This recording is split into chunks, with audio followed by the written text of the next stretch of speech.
it's been it's sort of intense couple of weeks actually with this topic about the lowering of the tackle height to the waist and how that's sort of been rolled out by the Rugby Football Union. Charlie and Charles, you've both been across the story brilliantly over the past few days. So I'm sort of going to defer to the two of you. In terms of where we are at the moment, what's sort of the latest situation and what do you think is going to happen next with this law going through whenever it's meant to go through? I think July 1st. Is it going to happen?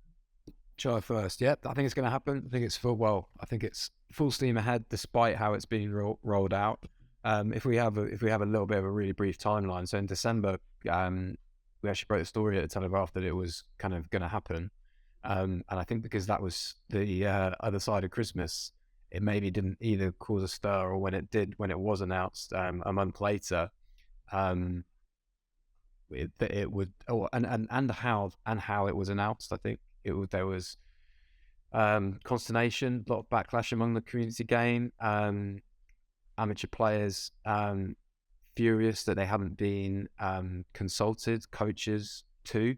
And I have to say that when we broke the story in December, there was the same confusion. So it does feel like it has been rushed, and that is how the RFU. That's what the RFU have apologized for in what was a remarkable statement last week. It's sort of almost happening backwards, in that we have now been promised a little bit more clarity about that, and slowly we are getting better explanations on the data behind it. It's been a communications nightmare, just for disaster. I would say just if you're putting yourselves in the shoes of these players that fear that they're going to be that the game that they love is going to be totally transformed beyond recognition, and it's now it was a chance maybe to get on the front foot about it. Steve Borthwick and Kevin Sinfield are having to go on the record and say, look, this change isn't going to change the fabric of our game. Hopefully, this had to be the message that was drummed home primarily, and it just wasn't.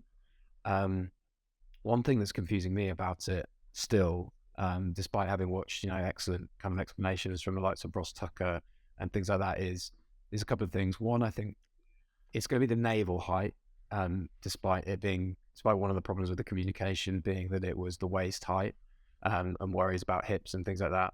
I still think that's a little bit too low. I think the sternum would give you a little bit of wiggle room, although I can also see the benefit of just having a vague area if you're going to referee it kind of sympathetically, and that's a key point. The referees need to be on board with this.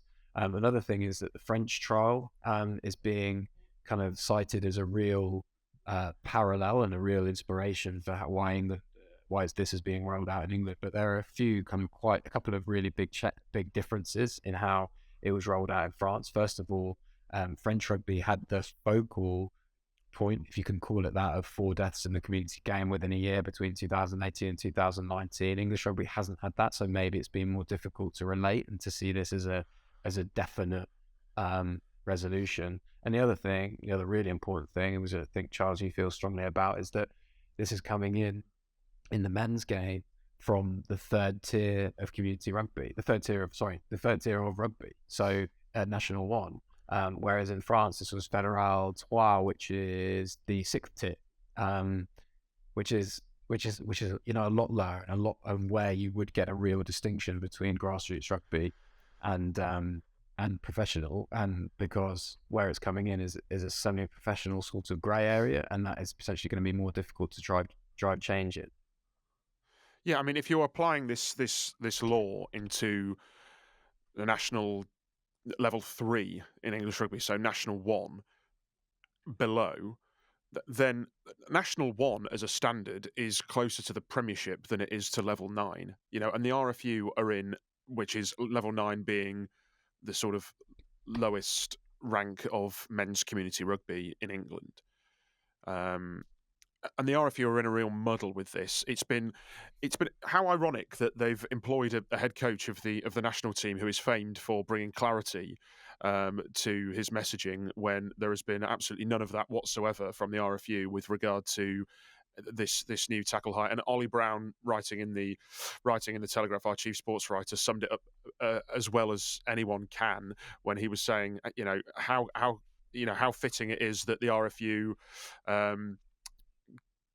have muddled the difference between waist and sternum when it can't tell its posterior from its elbow, which was just a great line and completely true. We've been sort of pulling our hair out over the past few weeks, and it is such a drastic, swinging change that is going to. You've got a generation of rugby players here who are being asked to change overnight, and I feel like the RFU again in conflating National 1 standard with level 7, 8, and 9.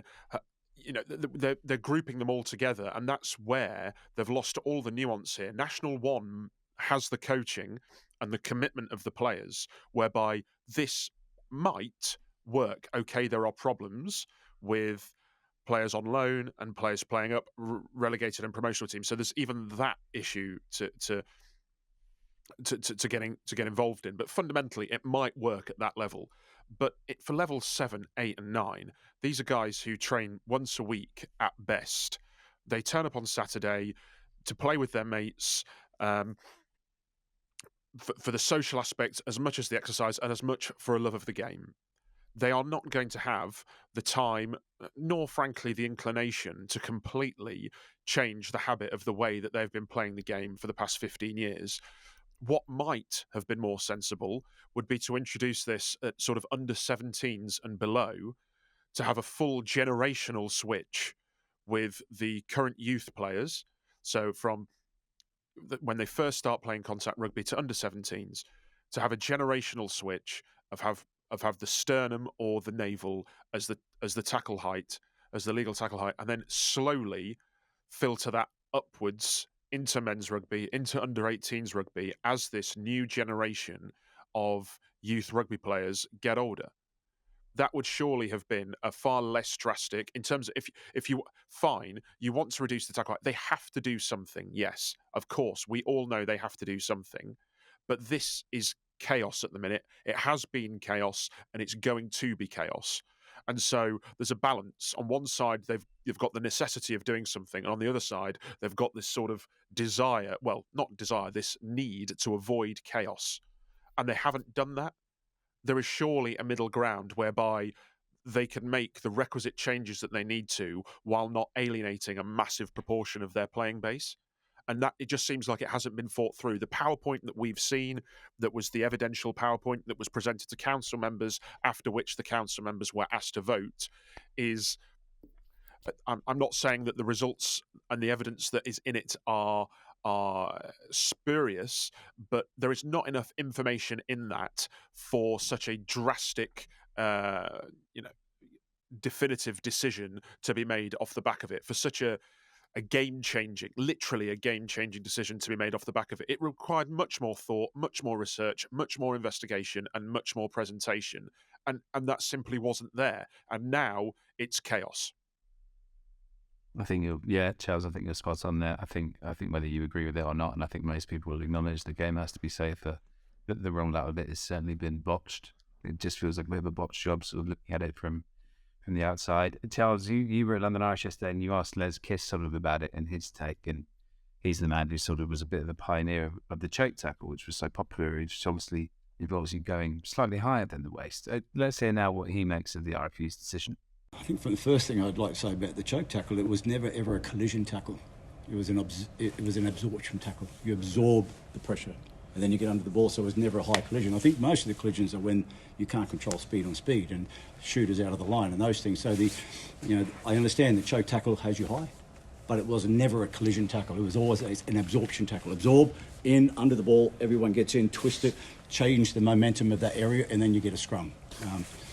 And sometimes you don't want to go to scrum because you're not winning your scrums.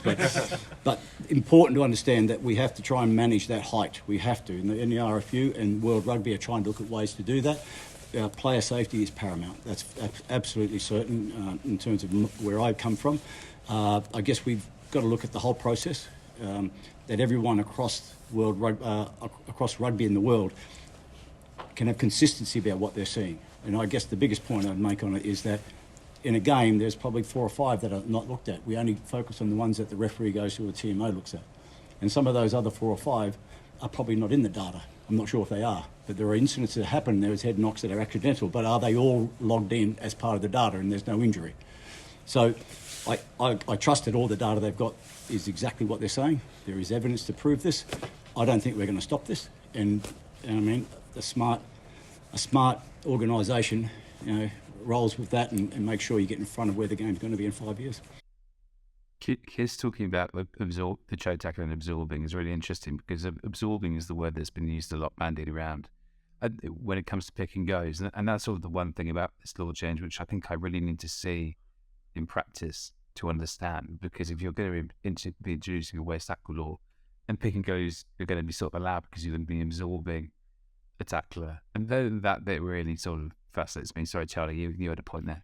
Well, just because the Championship Cup trial, which was ended, I think, at the start of 2019, I believe, or the year before. I just remember this morning I went to the first game of that to just see what it looked like, and it looked very similar, to be fair. It was between London, Scottish and Richmond. But so a problem area for that was the pick and go, because, well, there are loads of problems with this trial, one of which was, ironically, that players were switching between the Championship, in which there were regular laws, and then this armpit or nipple height law that came in just for this cup competition, which was then abandoned before the knockout stages.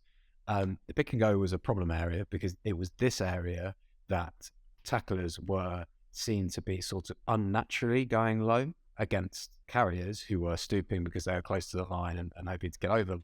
Now, what we know, what we've been told about the pick and go under these kind of laws that are coming in, is that potentially tacklers will be able to stay upright and soak is a term that I've heard, in a kind of safe manner, which you would hope wouldn't necessarily change the kind of fabric of what they've got going on at the minute, because actually that's a pretty safe thing to do, because the tackler's head is just in a different height to the carrier's head, naturally.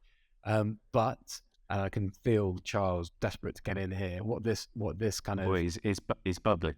Is bubbling. But what this brings in is an inconsistency. Is the fact that you're refereeing a tackle differently in a different situation, and again that comes back to, do we want this game to be even more convoluted by individual interpretations of referees? And how do we keep this game easy, not only to play and to watch, but to referee? Exactly. It's already become too convoluted. The laws are already too complex. The laws are already too different at a grassroots level to at a professional level. There's already too much of a disparity between the game that you watch on television and the game that you watch at your local club on a Saturday. Now, referees are going to be asked to apply a completely different set of laws, potentially, to a pick and go scenario. And before even those laws are applied, you have to define a pick and go. What is a pick and go? If a nine picks up the ball at the back of a ruck and dithers a bit, then decides to dart himself, is that a pick and go? Would he have to be chopped? Would he be able to be soaked? Chopping and soaking are things for the kitchen, frankly.